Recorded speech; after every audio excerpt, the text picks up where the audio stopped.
Anyone see anything yet? There it is. Okay, thank you. Thanks for inviting me to speak tonight. It's great to be back here in Chatham. Although I come here a lot, we've been here 4 days this week. So if I'm a little punchy, it's because I've had 4 long days on the water. And most people don't realize I don't actually live on Cape Cod. I live off Cape. So it's a bit of a commute. But I love coming here. And it really all started in Chatham, if you think about it. It really did. Our early efforts were all based in Chatham, and the work we do is still based in Chatham. So to be able to speak to the Atwood Museum, which is an iconic place in Chatham, is an honor for me. So I call it Chasing White Sharks because the new book is called Chasing Shadows. And if I didn't tell you I'm trying to sell books, my wife would kill me. So, but I'm always torn when I give these talks because I'm balancing science with the personal history. So I'm doing a little bit of both here, and I'm going to answer some basic questions about this species, but I'm going to put it in a historical context. All right. So what have we learned based on what we previously knew, which was remarkably very little. Okay. We all, I think, remember this film. 1975. We're coming up on the 50th anniversary of Jaws. And it is a film that many people might remember as a horror film that scared the heck out of them. At the time, I was graduating from middle school. And I was fascinated by the film. Yeah, the shark was scary. And I think if you see the shark now, it looks like a big mechanical shark. But back in 1975, those were really good special effects. And I, in particular, liked this guy. Yeah, Richard Dreyfuss, sure, but the character he played was Matt Hooper, and he was a marine biologist, and I thought, now, that guy's got a really cool job, and he's studying a really cool species because, as most kids, I was infatuated with sharks, and I just never really outgrew it. Let's go forward 4 years, okay, 1979, I'm graduating from high school, and I know some of you are doing the math, and figuring out how old I am. Yes, I'm getting up there in age. But what was really cool about 1979, not me moving on to college, but a scientist by the name of Frank Carey, working with another scientist by the name of Jack Casey, did some really landmark research that is relevant today. This is the title of the paper that was published from the research. It's Temperature and Activities of a White Shark. And the authors listed there include 3 individuals that, although I didn't know it in 1979, I would come to know and work with and respect, and they would ultimately be my mentors. And that includes these 2 gentlemen here. Frank Carey is pictured on the left, Jack Casey is pictured on the right. Now, what did they do? Frank was working at Woods Hole Oceanographic Institution. I kind of think of him as the real Matt Hooper, right? And at the time, he was building these very sophisticated tags in his lab that emitted very high frequency sounds that allowed him to follow fish if he put those tags on them. And now we typically refer to those tags as acoustic tags, acoustic transmitters, acoustic telemetry. All that means is these are tools we can use to follow fish. And he was doing this as an early pioneer. Well, he got word one day that there was a white shark. There were white sharks feeding on a dead whale off Montauk, New York. And he and Jack Casey went out there and they leveraged a television production crew called, and some of you might remember this, American Sportsman. Remember that show? With Kurt Gowdy. And they went out on the boat and they leveraged the TV to do actual science. And what Frank did was he put one of these acoustic tags that he built into a white shark that was feeding on a whale. And no one had ever done this before. And he followed it for 3 days. Okay, so they had a hydrophone on the boat which listens underwater, connected to a receiver that allowed him to follow that fish. And the fish also had a pressure, the tag also had a pressure transducer in it, which was really state of the art at the time. We're going back to the 70s, right? And it allowed him to know where the fish was in 3-dimensional space of the ocean. So what you see on the right side here is the actual track of that fish in 1979, basically from one end of Long Island, moving west, southwest, toward Hudson Canyon, all right? This was a tiny glimpse into the behavior of a white shark, but it had never been done anywhere on the planet. And if you look at the bottom graph, what you see is a whole bunch of squiggly lines. That's actually the track of the shark. And what was interesting about this track is that the shark spent a lot of time in the upper surface areas, but every now and then would dive down to the bottom, right? And what was really cool about this paper is it reads like a good story, and a lot of research papers nowadays are heavily laden with numbers and statistics and boring stuff. This one's a fun paper to read, particularly for me as a kid at the time. It was published in 1982, just a couple of years later after he did this work. But Frank was talking about the biology of the white shark in the Atlantic Ocean. And we knew a little bit about white sharks from the Pacific and Indian Oceans because they were going to places where scientists could predictably find them. But in the Atlantic, that was not the case. We couldn't go out and find white sharks. And Frank talks about that in the paper, and he says, we can't find white sharks because we can't find seals, right? And I think you know where I'm going with this, right?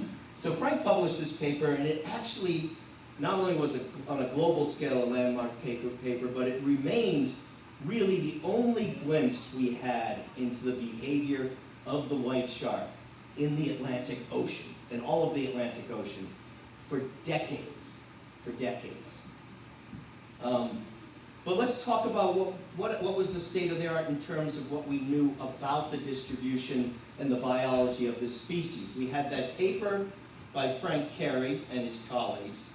And then a few years later, in 1985, Jack Casey, working with another individual, Wes Pratt, decided to compile all the distribution information we have for the white shark in the western North Atlantic. And this is it right here. Each one of these little green dots, and they number a little over 600, represents a white shark that was captured, most likely by a fisherman, dating back to the early 1800s. So this is a historical compilation. And they published this paper saying, basically, this is what we know about the white shark in terms of its distribution, right? And you can see, historically, the shark has been distributed from the eastern side of the Gulf of Mexico all the way along the eastern seaboard. But note, as far north as Nova Scotia, Bay of Fundy, Gulf of Maine, all the way up to Newfoundland. So, this idea that white sharks are shifting their distribution does not make sense historically, because you can look at what they were, where they previously were distributed. And this, again, was state of the art. It's what we knew about the distribution of the species.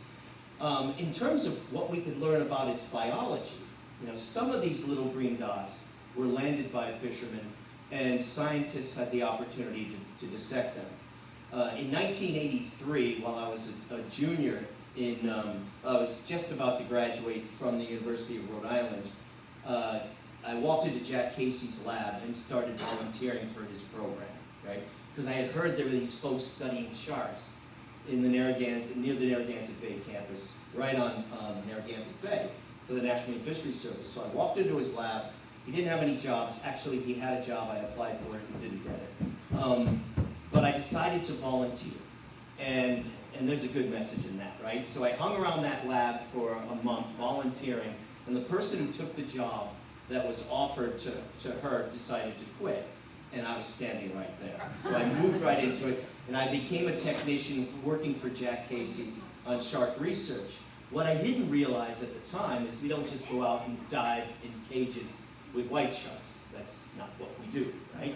I thought it was what scientists do, because that's what Jacques Cousteau did, and I liked him, right? No, we just don't go swim with them. We got to learn about their biology. We do that by tagging them, or we do that by dissecting them. And it was the dissections I didn't know about at the time. And so most of my early work in the early years, I dealt with dead sharks. None of them really were white sharks except for the few that came in. It's because the white shark, as Frank had talked about in his 82 paper, was a rare event species. It was not one that scientists could go out and predictably find. But we did occasionally see white sharks, including this really small one, which is about the size they're born, right up to the largest sizes that were harpooned by fishermen while they were feeding on whales. This is an adult male, about 18 feet long and 3,000 pounds, all right? But virtually all the white sharks were just a handful of animals, specimens that were occasionally brought in that scientists could dissect. And you can learn a lot, as I realized, from a dead fish. And this is what classical fisheries science involved. And I, at the time, was working for a fisheries agency, and still am, right?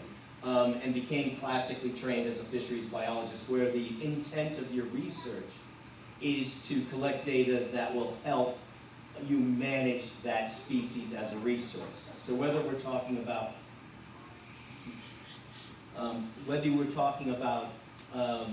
striped bass, codfish, or great white sharks, this is the basic data we need to collect in order to manage them as natural resources. You do the same thing with deer and moose, et cetera, et cetera. And so we would do these dissections. So at the expense of ruining your dinner, I'm going to show you what a necropsy looks like. But don't worry, it happens real fast. This is a team of biologists that assembled for a shark that stranded itself in Orleans. And it was transported to the wonderful dump there and transfer station, and we had a chance to do a full dissection. And what each of these scientists is doing is methodically taking various tissues that will tell us about its biology. Okay? The most obvious being you look at its stomach and you see what it ate. And less than obvious might be a section of your backbone where we can count the rings in the backbone and come up with an age estimate, hence a growth rate. We can look at its reproductive system. Is it mature or immature? We can start to look at age at maturity. These are really basic natural history questions, right? And because I work for the state, of course, you know I don't work that fast.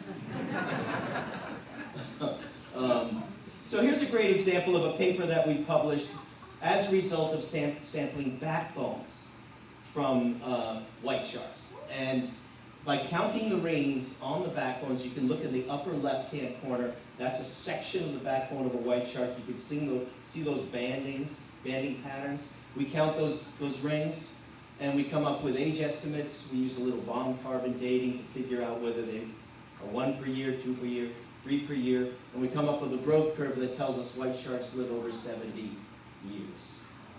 70 years. Great natural history information we need in order to manage white sharks, but it doesn't tell us anything about their behavior, their movement ecology, where they go in time and space, three-dimensional space. But Frank talked about these global hotspots, right? And you'll see here, stars on a map, you'll see the general distribution of the white shark in gray there, and you will see that those hotspots are locations where white sharks will what we call aggregate. Certain times of the year, every year, in those areas. And the one thing those hotspots have in common is food that looks like that. Okay? It has what we call a group of animals called pinnipeds. Right? That includes the seals and the sea lions. Right? The seals and the sea lions draw the attention of white sharks because when white sharks get to be about 9 to 10 feet long, they become big and husky, and their tooth shape changes, and they become very efficient predators, capable of attacking and killing seals and sea lions. And so they will go to the places where these animals occur in high densities, and that would include, you know, South Australia, South Africa, Guadalupe in Mexico, Farallon Islands in California, and now, as you can imagine, Cape Cod, Massachusetts. All right? The first hint that white sharks were coming back was for me in 2004. Okay? In 2004, a 13-foot female white shark swam into a coastal estuary of Noshon Island in the Elizabeth Islands. Some of you might remember this. It got a lot of attention. It was the first white shark I ever put a sophisticated satellite tag on, and it was one of the most frustrating, rewarding yet frustrating 2 weeks of my life. Because right after I tagged it, I wanted her to get out of the pond, and she stayed for 2 weeks. And so in the book, I talk a lot about what we went through to get this shark out of the pond. And I'll tell you the punchline, because after 2 weeks and after a lot of some controversy, et cetera, et cetera, et cetera, the tag came off 45 minutes after we got her out of the pond. But we got the data from the tag, and we learned that the shark was in the salt pond for 2 weeks. which tells me absolutely nothing about the biology. So here I am thinking that we don't know anything about the movements of this animal since Frank Carey did that work, right? And I had this tag on that was going to tell us what that shark did for the next year. Not only where it went, but where it was in the water column and what temperature it was at. That's how sophisticated the tags had become since Frank was building them in his lab, right? And then we get the shark out of the pond, and the tag comes off. And that's because the tag was a lot smarter than me, right? The tag decided, after being in the pond for 2 weeks, that the shark had to be dead because the depth of the shark wasn't changing enough. And so it wanted to tell me, right? So it initiated a sequence that was a burn wire that allowed the tag to jettison itself, come to the surface, and report that it was in the pond. I was not particularly happy. But the positive side to this is it woke me up, because most of my career, starting in '87 when I went from Jack Casey's lab to the state of Massachusetts, living on Martha's, I was stationed on Martha's Vineyard, which was also very compelling for me because Jaws was filmed there, right? Yeah. And I wanted to continue studying sharks, so I started the shark research program for the state of Massachusetts, and I set it up on the vineyard, and we did research on every species in New England except great white sharks. So this shark, which we affectionately called Gretel, this woke me up to the idea that this is a species that occurs here, and it may be occurring here in larger numbers. So here's a great video of Gretel swimming in this salt pond on Noshawn Island. And for those of you who are familiar with Noshawn Island, you know it's a very private place.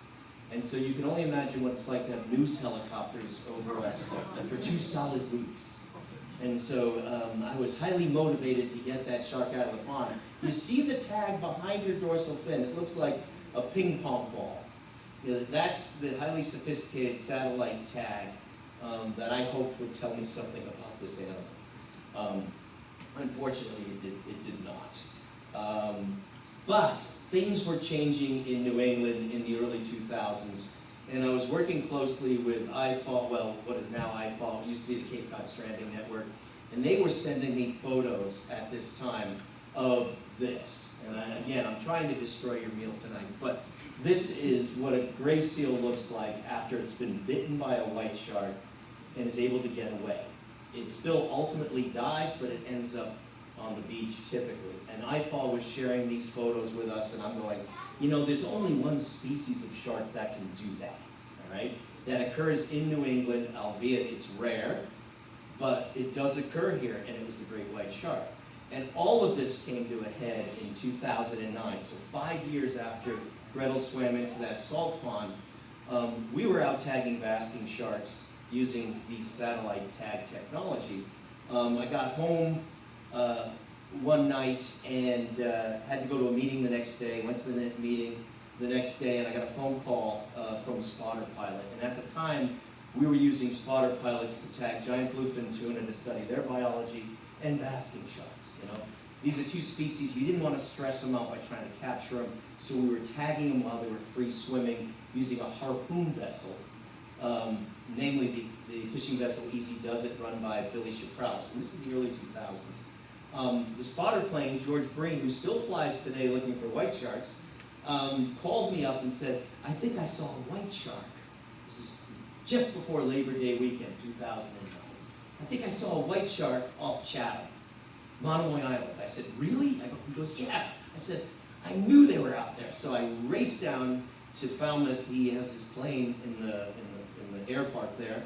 We flew over, and we didn't see a white shark. We saw 5. Wow. Swimming off Monomoy Island. So we got out there the very next day.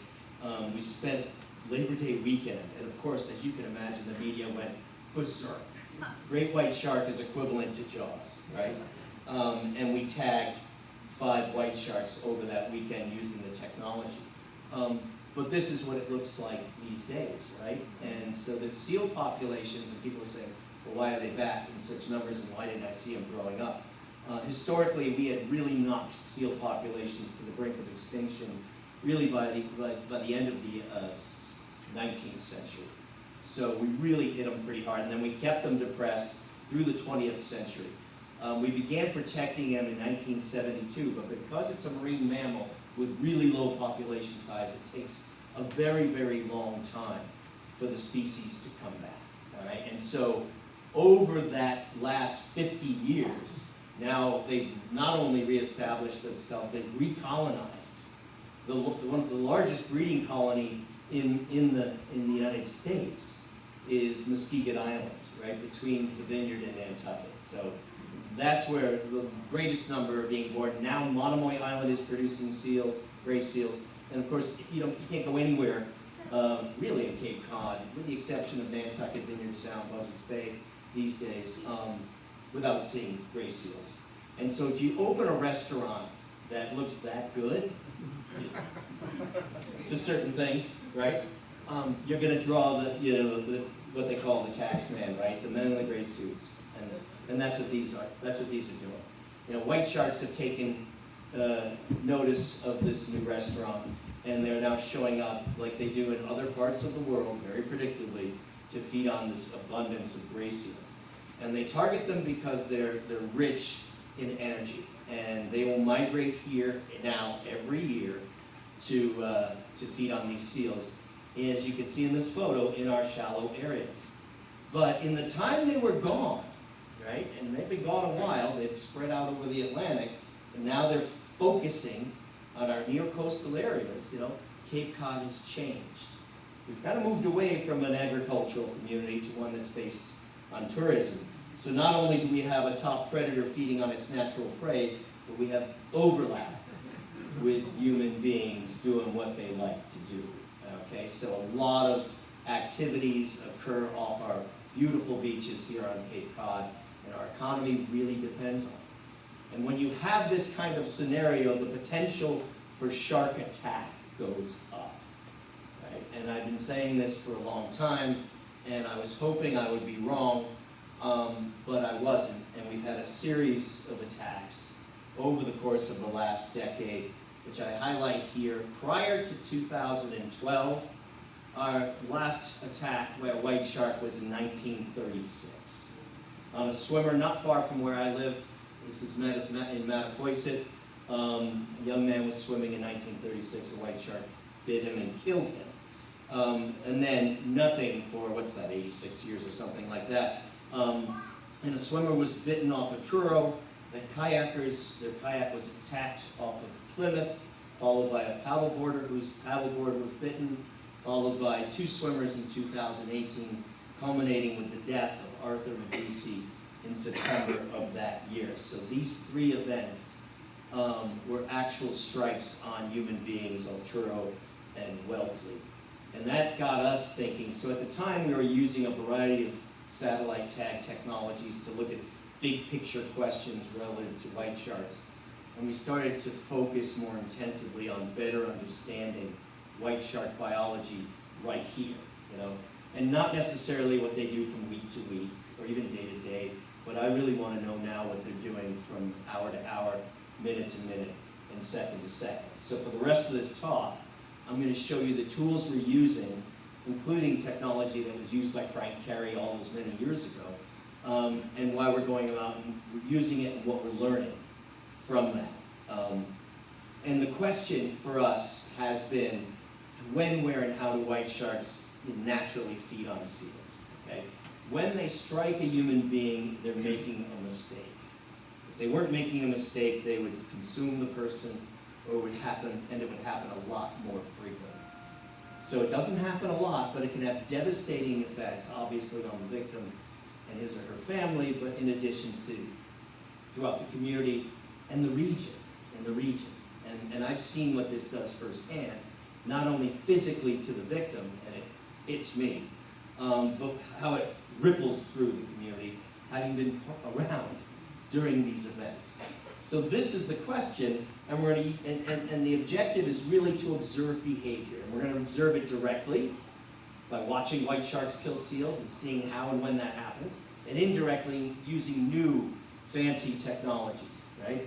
And obviously we're looking for environmental correlations. So a good example would be, and we tell you all the time, don't swim at dawn or dusk, right? And we don't know if that's actually true.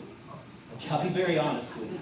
Because in some parts of the world, there are shark species that only feed at dawn or dusk, or prefer to feed at dawn or dusk, but we haven't demonstrated that with white sharks, but we just adopt it because that's what other scientists say. We want to try to find real information that can tell you don't swim at high tide, or don't during a full moon, or you know, with red bathing suits. I mean, we don't have any of that yet, but that's the kind of information we're trying to produce using these techniques so we can forecast where these animals are going to be, and then for enhanced public safety, right? So it's going to take a lot of data to do this, to find these patterns that will lead to predictability. I mean, look at the amounts of data we have when we forecast the weather, and we're still not very good at that. Right? So bear with me, because it's not an easy study to conduct. But we're going to use a variety of techniques. I already mentioned acoustic telemetry, acoustic technology, and that was the same technology Frank used in 1979, you know? But we've changed that technology to tags that don't last for 3 or 4 days, but tags that last 9 or 10 years. So we can track individuals for multiple years to see how their behavior is changing. We use the satellite tag technology, I already mentioned that to some extent, and now we're using this animal-borne imaging tags, typically referred to as behavior tags or accelerometry tags, right? All big names to show you a tag that has a camera system built into it. I'll show you what that looks like. And obviously the best way to observe wildlife these days is also using drones. I'm not going to talk much about drone technology, most of you have seen it. It works sometimes depending on conditions. Our tagging technique is pretty straightforward. Much like what Frank did from the pulpit of the boat when he tagged that white shark in 1979, and what we did from the pulpit of a harpoon vessel during the early 2000s to tag bluefin tuna and basking sharks. We now use a small vessel. It's the Aleutian Dream. It's owned by John King. I think everybody, John King, everyone I think knows John. I believe he's still affiliated with the Atwood, or was at one point. Yeah, and he's phenomenal in terms of what he's committed to our research, and we use a spotter plane to locate the sharks. So what we're not doing is we're not chumming the waters like other scientists do, and we're not catching the sharks and stressing them out, because that doesn't really mix well with public swimming beaches, right? The last thing you want to do is mess with the sharks to the extent that you stress it, then it goes racing into a beach and bites somebody. So we use a very, very low invasive tagging technique, and this is some great video that was shot by an individual named Carlos Guana. He's AKA the Malibu artist. He has a YouTube channel. He came out to visit us. He films white sharks in California and has discovered some really cool things. But what you're going to see here is a tagging sequence. We're not far off the beach. In this case, we're off of Orleans. That's the Aleutian Dream, the tagging vessel. It has the pulpit. The pulpit keeps me away from the engines and the noise, okay? So we can sneak up on the shark. You'll see shortly John King, he's up in the tower driving the boat, so he can see the shark to put me on it. And what you don't see is the spotter pilot, Wayne Davis. So attached to a very small intramuscular dart is an acoustic transmitter, much like Frank's transmitter. And I'm going to place that dart like Frank did and Jack Casey did with hundreds of different shark species, right at the base of the dorsal fin. And I'm just going to place it at the base, and you'll see the shark shudder and go, what the heck was that? Right there, tag is on the shark. Shark is, generally will swim down a little bit, then it'll just come right back up and can carry on. So we're not in any way stressing this animal out. And it allows us to better understand behavior. You don't want to change the behavior of the thing you're studying if you're studying behavior, right? And so that's been our ultimate goal. To summarize, this doesn't include our tagging efforts this year. I think we've put out 10 or 11 tags already this year, but we've got over 300 white sharks tagged with these acoustic transmitters. Remember, we went from 1979 with Frank Carey's single shark now to over 300 off of Cape Cod. These satellite tag technologies, the same one I put on Gretel. We've had over 50 of those now. And then we're going to focus on these behavior tags, because those are really quite revelatory and I think cutting edge science. And just to put it in a personal perspective, when I started in the early 80s as a college kid, You know, we had mainframe computers. We didn't have, you know, now I sound like an old man, right? You know, we certainly didn't have these stupid things, okay? We didn't have desktop computers really until the 82, 83 where I was, and so we've gone so far over the span of my career where we were first putting just little tiny dart tags on with serial numbers, and if you catch the fish, you report it again. Now we're using these highly sophisticated, so it's been a really fascinating time to be a scientist and watch the explosion in technology as sensors and satellites and batteries get better and better. A lot of people ask me, where do you see the white sharks when you're tagging, okay? Because for a while, everybody thought that's Chatham's problem, right? Remember that? That's Chatham's problem. Orleans used to say to me, that's Chatham's problem, you know? And they only have that problem, Greg, because you're there. And I go, oh, it's my fault. Just to give you an idea of where we actually see white sharks, each one of these triangles it represents a white shark that we have spotted over the last 14 years, okay? And you'll see, and now people look at this and go, wow, nothing in Nantucket Sound or Cape Cod Bay. And I go, well, hold on a second. You know, we've got those 2 trips we did in Cape Cod Bay where we saw them on Brewster Flats and Billingsgate Shoal. But realize this is a biased graphic, okay? We're not everywhere all the time, right? We primarily work from P-Town to Monomoy, okay? So it's biased data, so you gotta be careful. And as you'll learn, those little green dots that Jack Casey created in 1985 are also biased data. So now we're using technologies that are not effort dependent, not dependent on us being there. And I'm going to show you what the results of that look like. Frank's tag, he had to follow it in a boat. We don't do that. This very high frequency sound of 69 kilohertz and undetectable by the shark is emitted and detected by an array of acoustic receivers that we've set up throughout the state of Massachusetts. Okay, so give a relative sense of where these animals spend their time.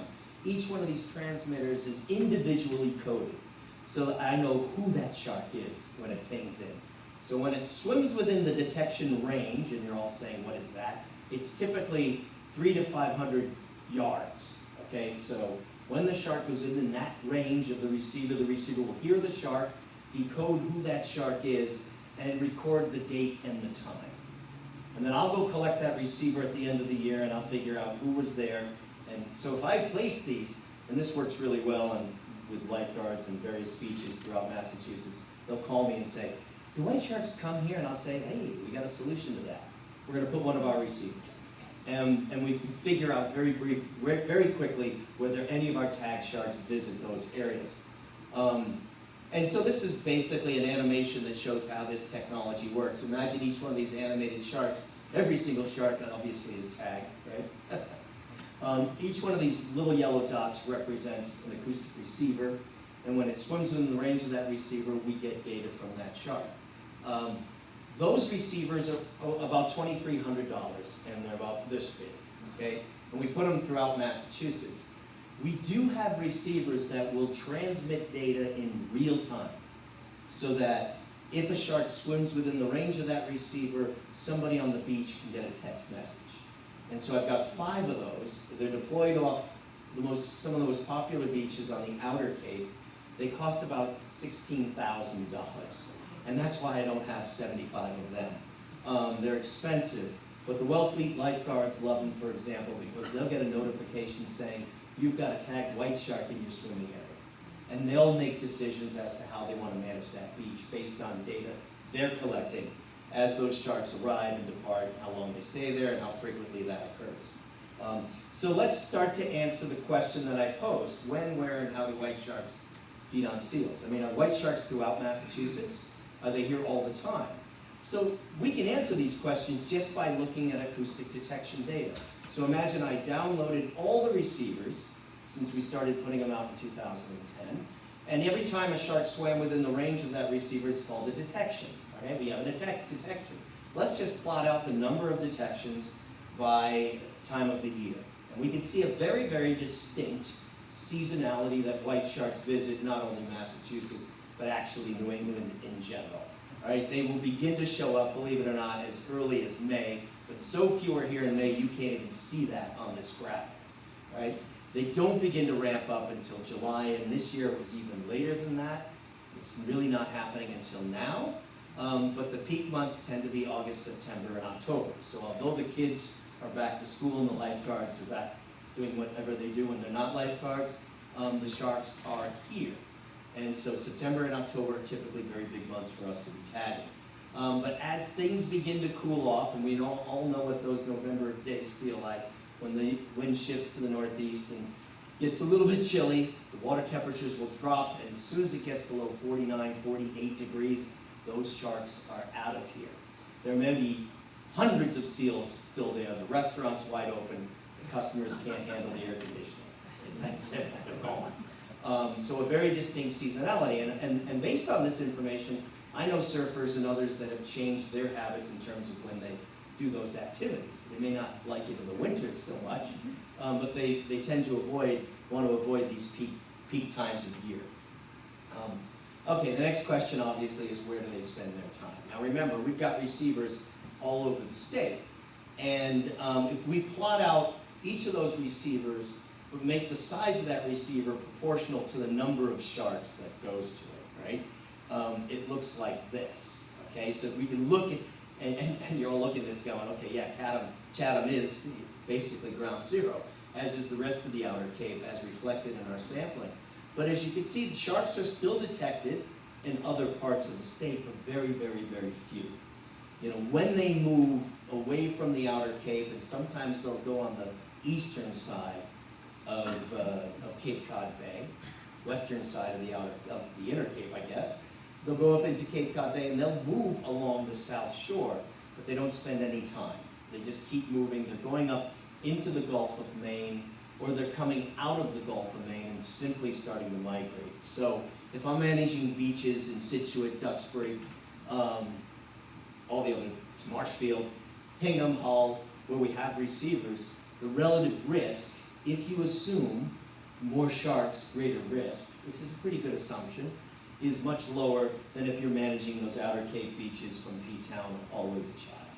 Okay? And you can see those larger bubbles all along the Outer Cape, and that's primarily because that's where the gray seals are spending the bulk of their time. You know, that's where the restaurant is.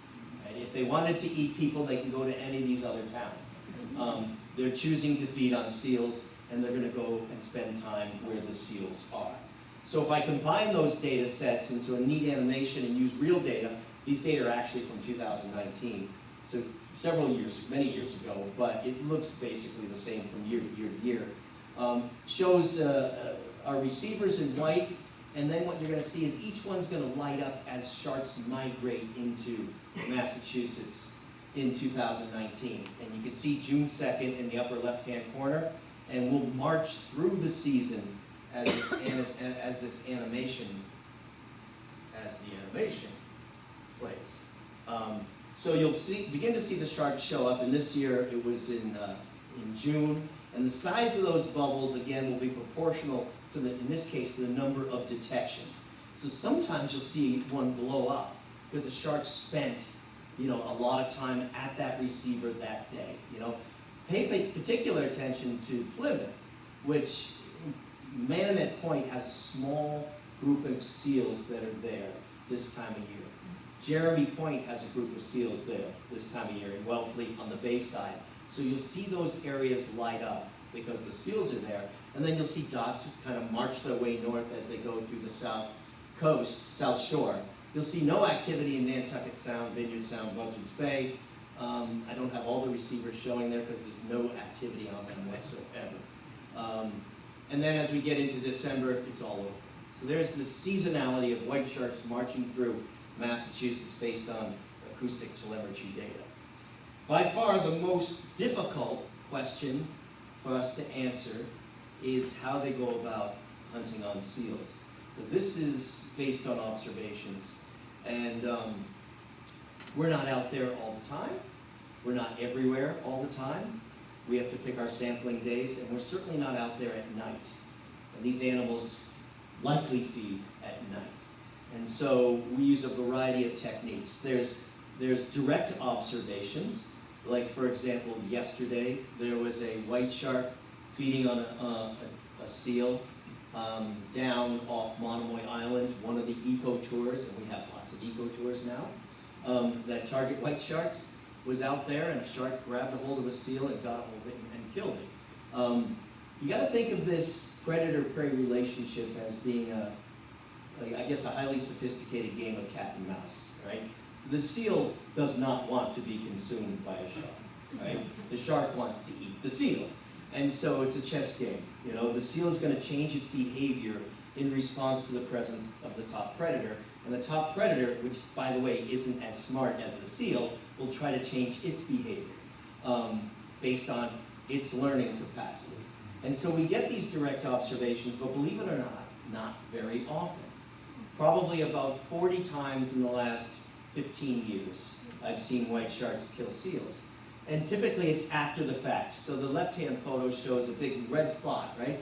That's my spotter pilot calling down to me saying, we've got a predation over here. So I don't know what happened before that attack. What precipitated it? Where was that seal? Where was that shark? Where were the chess pieces before that began? And so we do have these observations, but we're not accumulating enough to find those patterns that we're looking for, because they're all during the day, okay, when we're out there, and they all happen to be where we happen to be. So there's not a lot of variability in those data sets. I will show you a video of a white shark feeding on a seal. Oh, no, I'm sorry. Maybe you guys, I'm sorry. Let me set this one up. I forgot I threw this in there. So we do get interesting observations when we're out on the water as much as we are. We can be out there as much as 40 times during the summer. And although we don't see a lot of predations, sometimes we see attempts, okay? This particular day, there was a bunch of really smart seals. The smart seals by mid-July, stay very tight to the beach. And they will leave in a group at night when the sharks are seemingly at a disadvantage. So during the day, they don't want to be on the beach all the time, and typically during high tide, they'll go in the water and they'll hug the beach in shallow water, less than 4 feet deep. So they'll just be there. They know the sharks can't get to them in there, typically, right?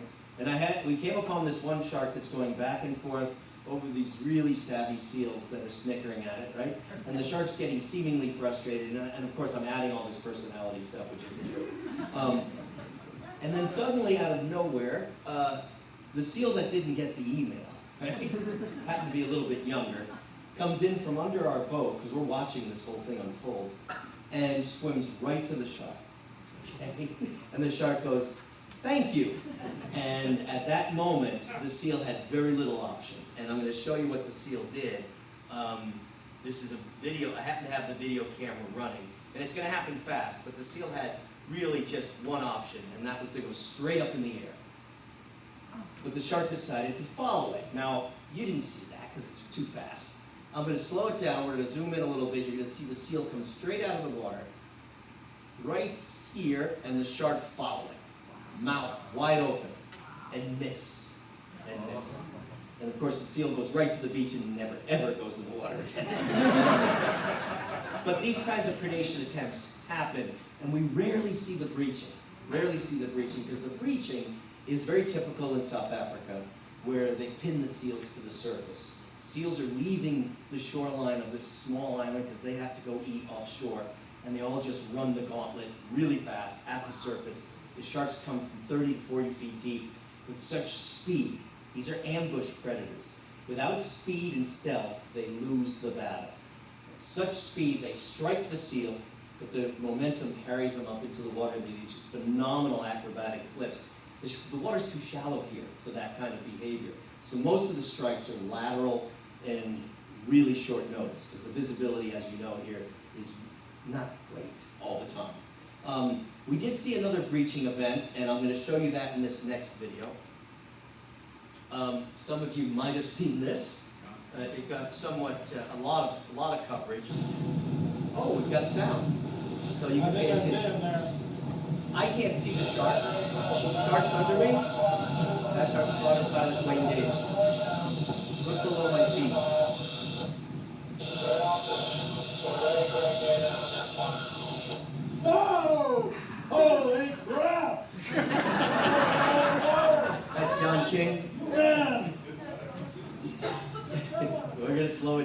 zoom in, look under my feet here. The shark decides I'm a seal.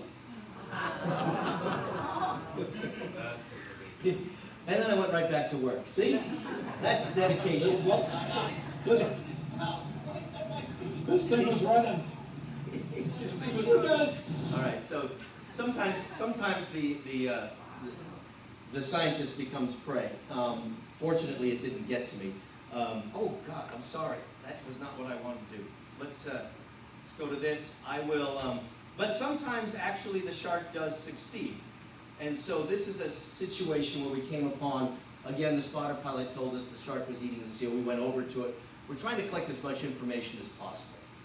The depth, the water temperature, time of day, all those kinds of parameters, exact location, et cetera, et cetera. So here you see the seal carcass. It was killed very quickly by the shark. And the shark is now targeting the seal, and what it really wants is that blubber layer. Who's rooting for the seal here? Because I think we got a couple of people. I'm watching you in particular. Think of that blubber as the bacon on the seal, right? Okay, the shark wants that blubber. It's rich in energy. It's going to store that energy in its liver, which will sustain it for some time. Thank God for the GoPro, because I used to use grad students for this part. We go through the grad students quite a bit when you do that. But here's a great sequence of the shark with the seal in its mouth, and what it's trying to do again is rip off that thick blubber layer.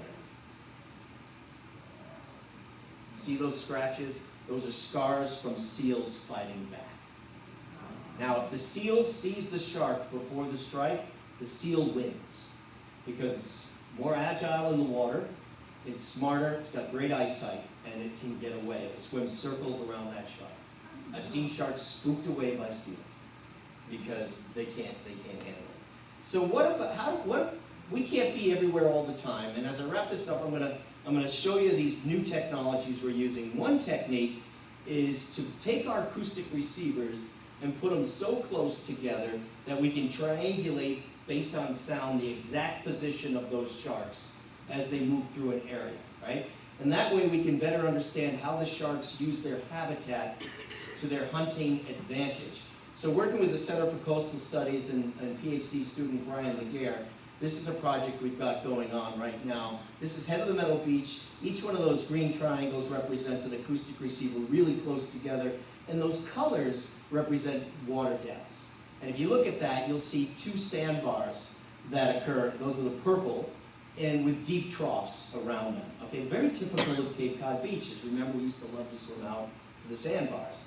Not something you want to do these days, because one of the things we're finding out based on these data is that the shark likes to spend its time in those deep troughs between the sandbars. Remember, it's an ambush game, you know? If the seal sees the shark, the game is over. So this is an actual track of a white shark based on these acoustic receivers, which are black dots that we place so close together. This shark is spending its time in that deep 25 to 30 foot trench between those two sandbars. This is right off head of the metal beach, waiting for a seal to come out so it can ambush it. So we show this to public safety officials, we show it to lifeguards, and we tell them, understand the beach you are managing and protecting, because at low tide and at high tide, to get a sense of where those danger zones are. It's all about access to the animals. It doesn't have anything to do with distance from shore. And I always tell the media this, you know, distance from shore, if it's 10 feet deep, 3 feet from the shoreline, a shark can be there, right? It's all about water depth. It's disguising itself, right? And I'm going to end with this acceleration data logging tags, all right? These are the behavior tags. These are camera systems we put on sharks. You know, what's really neat about the acoustic receivers really close together in the previous slide is we can study the behavior of those sharks day and night, right? All a tag shark has to do is wander in there and we can see what it's doing. The same with these tags. These are camera systems that we put on the tag, the shark, that will record video of what the shark is actually doing and how it's behaving. Also built into this tag are a number of sensors that will measure what the shark is doing in three-dimensional space 20 times per second. In other words, it'll tell us if it's turning right, turning left, accelerating, slowing down, going up, going down. Everything it's doing in three-dimensional space, so we can recreate its behavior when we're not there, you know? And so this is a camera tag system. What you see here in this particular photo is the hydrodynamic camera tag in orange, but it's connected with a galvanic link to an acoustic tag that's in that shark. That acoustic tag will stay there, last hopefully 10 years, and the rest will come off after 2 days. Float to the surface and we will collect it. It collects so much data that we can't transmit it through a satellite. We have to physically get the tag back. So here's a neat little sequence that we have. Again, very similar to the breaching sequence, except this shark didn't breach. 3 really smart seals in shallow water, hugging the shoreline, and a very frustrated white shark that loses its patience and goes after a seal. All right, so here's the moment before the strike, captured by Wayne Davis, who's not only the best spotter pilot on Earth, but a phenomenal photographer. Captured this white shark coming in on this seal, and look where those waves are breaking. That is the shoreline, okay? People always ask me, come on, Greg, really, how close do they get? And I say, that close. All right, so what does that look like if we ride the back of a white shark? I mean, this technology is really cool. So here's a white shark, here's that white shark, and what it's doing right now is it's sneaking in slowly, but at some point it's going to accelerate. And when it accelerates, the camera's going to go berserk because it's a towed tag, right? You'll see a little bit of the sand kicking up. You'll see the surface as it's moving into the surf zone. This shark is probably attaining speeds in excess of 15, 20 miles an hour in a very, very short period of time. So it's investing a tremendous amount of energy. It'd be like us sprinting, okay? We'll do 100 meters, right? We'll sprint 100 meters, and are we going to keep sprinting? No, we're going to stop, and we're either going to eat because the shark captured the seal, or it failed. And when it fails, it's going to go out into deep water and rest. It has to keep moving, but it's going to take about the next half hour to relax, pay back some oxygen debt, clear some lactic acid, and it's going to come in and do it again and again until it succeeds with that seal. And this is the typical behavioral patterns we're seeing in it during the day, but it also happens at night because we see peaks in this behavior. You don't see anything with the camera, but we can correlate what the data are showing us with what the camera is showing us, so we can look how frequently these animals are going after these seals. And if you look closely in this photo, there's actually the seal as it gets away. So the seal saw the shark in the last second, swam around to its tail, or went onto the beach and was not harmed. The studies done in other parts of the world, we don't have a number here yet, indicate that white sharks succeed, if they're really good at it, 60% of the time, right? 50 to 60% of the time. So it's a huge investment of energy, but the payoff has to be worth it, right? Otherwise, you're not going to play around in really shallow water if you're a 3,000-pound fish. And this is what it looks like when we recreate that movement with the data from the tag itself, which are shown on the left side of the screen here. So here's the white shark moving in. Now remember, we're not there, so we're able to observe behavior throughout the day, recreate that behavior without actually being there. And this is the technology and the doors that are open with this technology, you know, which I think is, to me, incredibly fascinating. And so this work is ongoing. We're hoping to wrap up our camera work this year. But I want to end with where do they go when they leave, and I'm going to do it with 3 slides. Basically, I'll start with Frank Carey's original track in 1979, which persisted for decades as what we knew about white shark behavior. I'll morph into what Jack did in 1985 with his plot of where fishermen are catching white sharks, showing us a very near coastal distribution. And then I'll jump to the 1 million+ data points that we've collected since then to show you that the real distribution of the white shark is far broader than we ever imagined, right? So this is the big scale stuff that we study in addition to the fine scale behavior. And you can see, yes, they are focused on our continental shelf, but they will move out as far east as the Azores and the Mid-Atlantic Ridge. And so the new technologies have given us the ability to do that. And what's really cool is when they're out in this oceanic phase, which we never knew they did, they dive to incredible depths, all right? That scale is in meters. So these animals are going through a really broad temperature range down to up to 3,000 feet when they're in the middle of the Atlantic Ocean. And I have no idea what they're doing, you know? You can get a scientist up here to tell you what they're doing, but he or she is making that up. I'm gonna tell you that right now. We do not know what they're doing, but I'm hoping someday when the camera technology gets better, we can put one of those on a shark and have it go out there and give it back, bring it back to us a year later and tell us such incredible things. So stay tuned. The science continues to evolve, our technology evolves, and we're continuing to try to produce information to augment public safety and ultimately enhance a well-balanced marine ecosystem. If you're interested in data, the Sharktivity app pictured on the right is free. You can get that.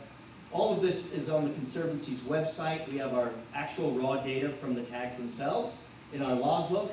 And now we've cataloged, and get this, over 700 individual white sharks that have visited Cape Cod, okay? And that's in our white shark catalog. You know, and I want to point out that all of this work would not be possible if not for the Atlantic White Shark Conservancy. Right? They have made it possible. I work for the Commonwealth of Massachusetts. They pay my salary. I really appreciate that. But all the research itself is funded primarily by the Conservancy. And then I've leveraged some other foundations and television companies and others, and specific individuals that have really contributed to this research over the years. And as Kevin mentioned, there's 3 books that I've got out. The most recent is, I happened to bring some copies of Chasing Shadows. I don't know how they ended up in my car or even on that table, but if anybody wants one, I'm happy to peddle one to you and devalue it by signing it. So with that, I will entertain any questions if we have time. So it's up to you. Kevin? Absolutely. Yeah, happy to do that. First hand up, you, and then we'll bounce back in. Sure. So what's your sense of Nantucket Sound, even though there doesn't seem to be much there? So we've been working a lot with the New England Aquarium, and they've set up a big array in Nantucket Sound. And I need to update, they haven't shared yet. I need to update some of that. The white sharks will visit Nantucket Sound. Generally the eastern side of it in the summer. Not very, very close to shorelines and all along the South Cape. And they tend to move through, some will move through Nantucket Sound as they leave in the fall, right? So most of the detections in Nantucket Sound, Vineyard Sound, even in Buzzards Bay, we've had 2 detections in Buzzards Bay, occur in October and November. These are animals that are basically moving through. I think Nantucket Sound gets too warm. I think those 3 bodies of water are too warm. They're too shallow and warm for the seals. The seals will move into there in the winter, particularly as the harbor seals move south in the winter as well. So you will see seals in all those water bodies in the winter. The sharks are gone. But it's late season detections. Most people are not in the water that time of year. Back there. Yes, how long will seals satisfy? Great white shark. Yeah, my friend asked me that on the boat today. So there's no one knows the real answer, but there's a bunch of folks who have done some really cool theoretical modeling based on assumed bioenergetics. So Frank Carey was the first person to do it in that 82 paper. And he said that a belly full of whale would last a white shark 30 days, right? And that persisted again for years and years and years. And then along came Pete Klimley on the West Coast, and he said, you know, I think you're wrong. I think if they eat an elephant seal, it can last up to 60 days, right? Based on basic bioenergetic assumptions. And now, about 5 years ago, a fellow out of South Africa used some more recent estimates, assumptions based on metabolic rates, and said, no, you old guys don't know anything. About 2 weeks, theoretically. But that doesn't mean they stop, right, after they feed on a seal. They likely will stay in an area and bulk up as long as the feeding is good, and then move on, because they really are opportunistic predators, and they don't feed exclusively on seals. They will feed on other species. We have some great footage of a white shark feeding on spiny dogfish, just off the coastline here. Moving out into deep water, saying, I'm done with those seals, the high tides are killing me, low tides are killing me, I'm gonna go feed on dogfish. And just snapping up dogfish. We named that shark Snoop Dogg. He has yet to acknowledge. I always hope for that donor check. Anything? Yeah, no, you had a question, sir. Well, I think you just answered it. Oh, But okay. I had two questions. The other one was going to be, you tag any number of sharks out here. You know, do you have any sense of what percentage of the sharks that are out here have you seen or tagged? Yeah, it's a great question. What percentage of sharks have we tagged?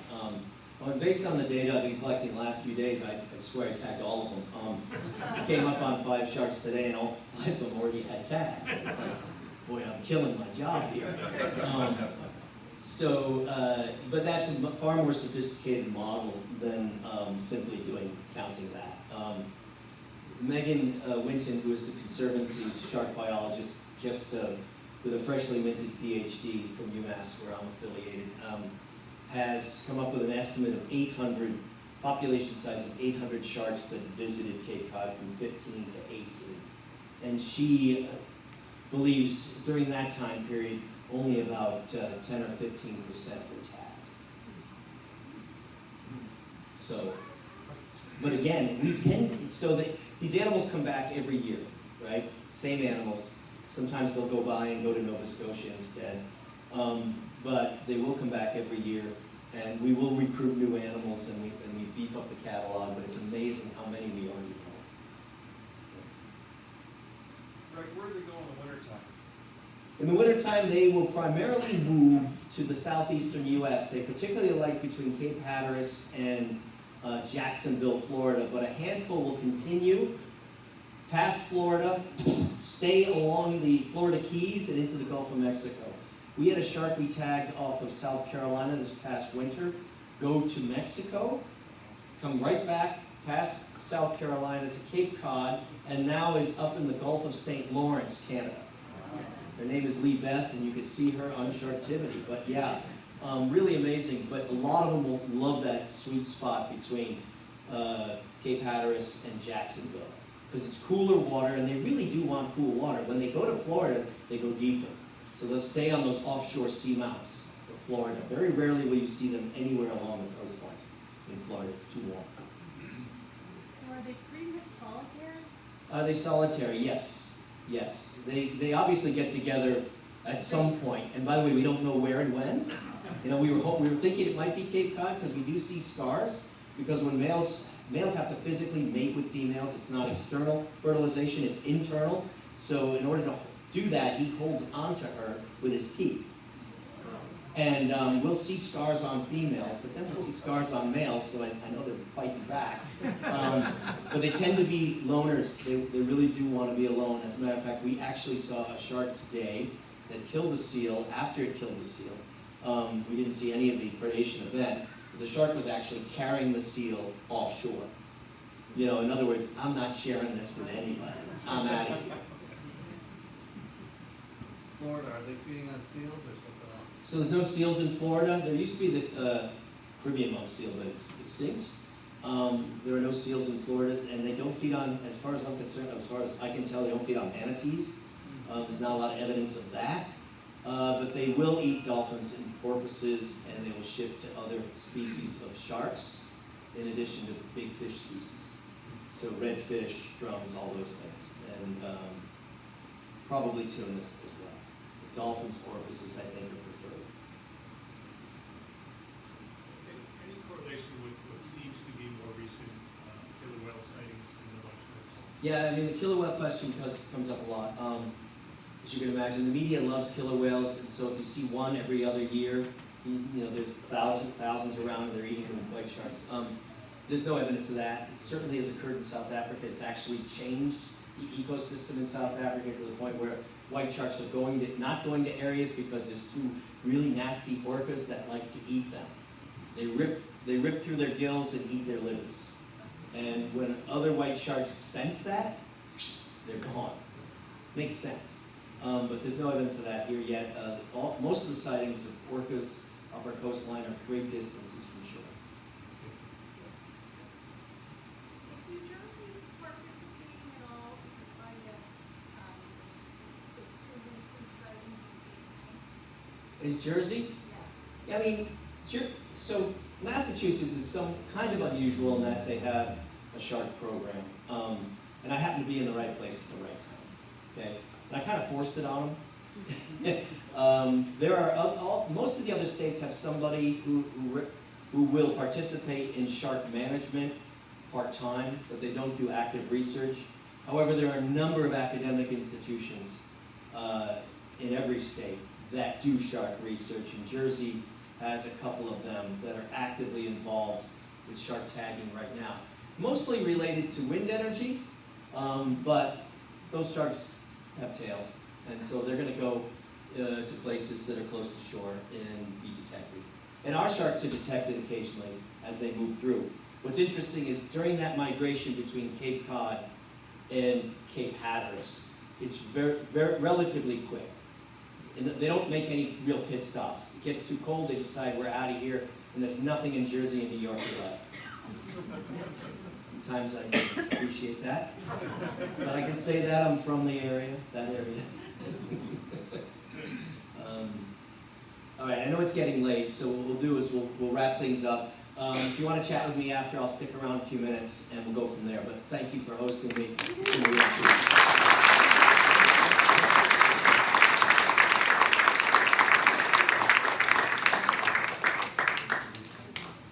Greg, thank you very much. Thank you everybody for coming. As Greg said, he'll hang around for additional questions, or if you want to do his book, that'd be great. Thank you for attending, and I hope to see you at the museum soon.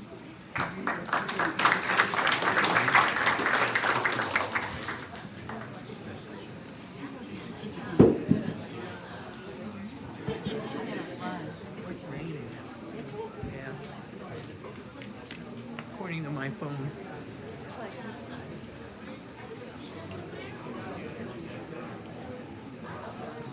Yes.